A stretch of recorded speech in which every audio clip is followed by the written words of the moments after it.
الحمد لله نحمده ونستعينه ونستغفره ونعوذ بالله من شرور أنفسنا ومن سيئات أعمالنا من يهده الله فلا مضل له ومن يضلله فلا هادي له ونشهد أن لا إله إلا الله وحده لا شريك له ونشهد أن سيدنا ومولانا محمدا عبده ورسوله وصلى الله تعالى عليه وعلى آله وأصحابه وأزواجه وذرياته وأتباعه وسلم تسليما كثيرا كثيرا أما بعد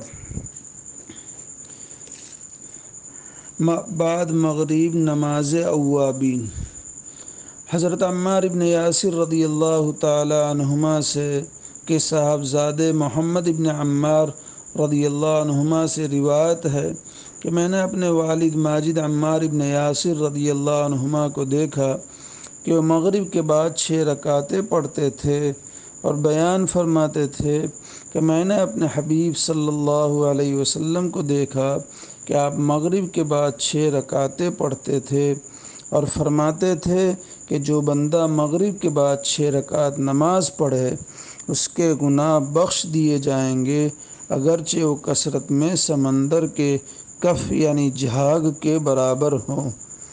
معارف الحدیث معجم طبرانی۔ فرصت ہو تو مستقل مغرب کی سنت اور نفل کے بعد 6 رکعت پڑھنا چاہیے۔ اگر فرصت نہ ہو، وقت کم ہے، تو اس صورت میں مغرب کی 2 رکعت سنتوں کے بعد 2 نفل، پھر 4 رکعت تو یوں 6۔ اور محدثین کی جماعت نے لکھا ہے کہ یہ بھی نہ ہو تو مغرب کی 2 رکعت سنت اور 2 رکعت نفل اور پھر اس کے بعد 2 رکعت نفل، یوں 6 رکعت کو پڑھیں گے تو بھی انشاءاللہ یہ فضیلت حاصل ہو جائے گی۔ لہذا تھوڑی سی ہمت کر کے، تھوڑا سا وقت نکال کر کے اس کا اہتمام کرنا چاہیے۔ اللہ ہمیں نصیب فرما دے۔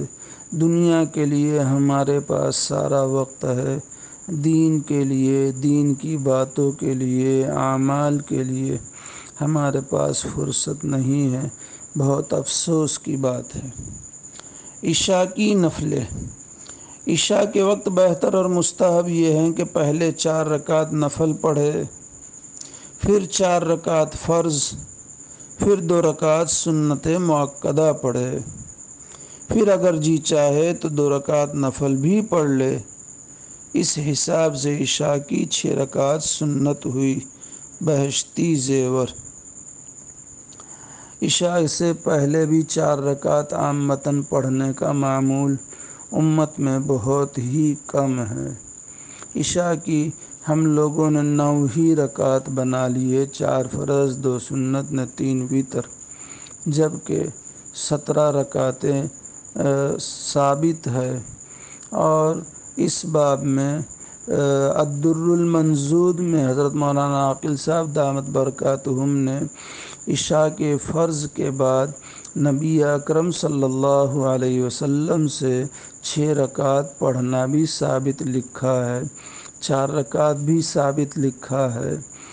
لہذا 4 رکعت پہلے کی سنت قبلیہ بھی پڑھنی چاہیے، بعد میں بھی 4 رکعت یا 6 رکعت، اور پھر اس کے بعد وتر، اور پھر وتر کے بعد نفل، اس کا اہتمام ہونا چاہیے۔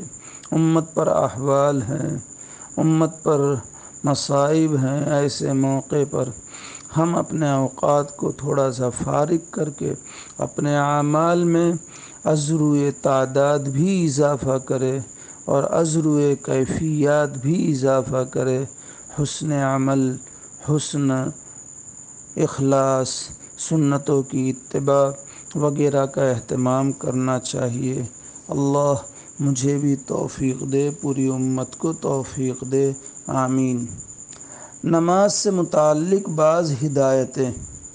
1، حضرت عمر رضی اللہ تعالیٰ عنہ سے روایت ہے کہ حضور صلی اللہ علیہ وسلم کا ارشاد ہے کہ جو شخص اپنا ورد اور معمول رات کا پورا نہ کر سکے، اس کو چاہیے کہ صبح کے بعد سے دوپہر تک، دوپہر سے مراد زوال، کسی وقت پورا کر لے یا ایسا ہی ہے گویا رات ہی کو پورا کر لیا۔ مسلم شمائل ترمذی۔ 2، نماز میں سورہ فاتحہ کے بعد جب کوئی سورت شروع کرے تو بسم اللہ الرحمن الرحیم پڑھنا مندوب ہے، مندوب یعنی مستحب۔ اگر کوئی رکوع پڑھے تو بسم اللہ نہ پڑھنا چاہیے، بہشتی زیور۔ 3، حضرت ابو ہریرہ رضی اللہ تعالی عنہ سے روایت ہے کہ رسول اللہ صلی اللہ علیہ وسلم نے ارشاد فرمایا، جب امام سورہ فاتحہ کے ختم پر آمین کہے تو تم مقتدی بھی آمین کہو، جس کی آمین ملائکہ کی آمین کے موافق ہوگی اس کے سابقہ گناہ معاف کر دیے جائیں گے۔ صحیح بخاری و مسلم معارف الحدیث۔ 4، فجر کی پہلی رکعت میں بنسبت دوسری رکعت کے بڑی صورت ہونا چاہیے، باقی اوقات میں دونوں رکعتوں کی صورتیں برابر ہونا چاہیے، ایک دو آیت کی کمی زیادتی کا اعتبار نہیں، بہشتی گوہر۔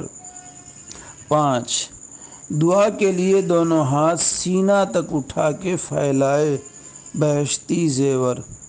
6، داہنی طرف سلام پھیرنے میں آواز بلند اور بائیں طرف نسبتاً آہستہ ہونا چاہیے، امام احمد مدارج النبوہ۔